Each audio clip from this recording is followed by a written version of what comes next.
பா ஒரு பிளேஸுங்க. ஆனால் ஆக்சுவலாக எனக்கு இந்த மாதிரி மலை காடு இந்த மாதிரி ட்ரெக்கிங் போகிறது தான் எனக்கு ரொம்ப பிடிக்கும்.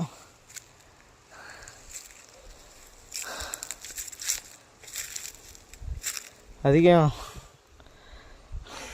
மக்களோட இருக்கிறது பதிலாக இந்த மாதிரி தான் அப்பயும் இருப்பேன். டெய்லியும் இப்படி தான் சுற்றுவேன். இந்த மாதிரி தான் என்னோடய பொழுதுபோக்கே தான் ட்ரெக்கிங். ஹாப்பினஸ் இங்கே தாங்க ஹாப்பினஸ்ஸே இருக்குது.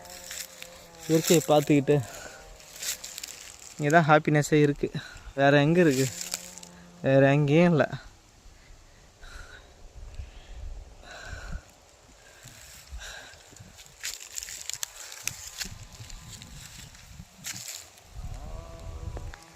வேறு மாதிரியாக இருக்குங்க இந்த இடம்.